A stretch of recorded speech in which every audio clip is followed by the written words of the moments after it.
գաղափարապես այնքան խելոք ենք ձեր ասած, որ մեր սուվերեն տարածքից այդպես էլ դուրս չեն գալիս։ Ժամանակ է, դրա համար եմ ասում, պետք է մենք գաղափարապես խելոք լինենք, որ այդ գործընթացը հարցվի ավարտին։ Երկրապահը ինչպես է պատրաստվում մեր սուվերեն տարածքները, որ անցել է թշնամուն։ Երկրապահը այսօր սուվերեն տարածքների դեմ կանգնած է եւ խաղացան օրակարգի եւ սահմանազատման հետ կապված կան տարածքներ, որ իրանք հետ կան։ Ջերմուտն է դա, արծվաշենն է, բավար չտանը հետո կերվ, այդ համախմբատներն չեն կարող չտան։ Դուք եք կարծում, որ եթե քաղաքացիական պայմանագիրը չվերընտրվի, աղետալի պատերազմ կլինի սեպտեմբերին։ Դե Ժորժ ջան, մի գործընթաց հասկացել քաղաքացիական պայմանագիրը։ Այսօր ես համարում եմ, որ արտաքին քաղաքականությունը հոյակապ վարում է երկրի վարչապետը։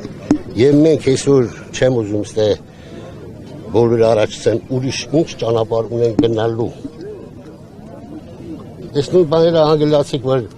19 թվականին մտան Գորիս, էլի նույն ձևի խափին գնացին։ Հիմա մենք ինչ անենք։ Մենք երկար ժամանակ եղել ենք Ռուսաստանի կազմում։ 44 օրյա պատերազմին ոչ մի օգնություն չեղավ մեզ։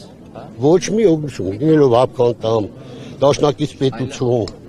Ու այսօր մարդիկ ուզում են նորից տանել մեծն Ռուսաստանի կազմ։ Որը ես եղա Ռուսաստանի կազմում։ Երբեք չենք եղել Ռուսաստանի կազմում չի, բա ինչի։ Բա ո՞նց ենք։ Այսինքն անկախ պետություն չենք ունեցել։ անկախություն ունեցել ենք եղբայր, բայց մի հատ մենք Հայաստանի Հանրապետության պետական սահման ունենք ինչևս։ Կա նման բան։ Այո, ունենք։ Ուրա։ Չեք տեսնում, ես լավ եմ տրում, ես ավելի լավ եմ տրում։ Այն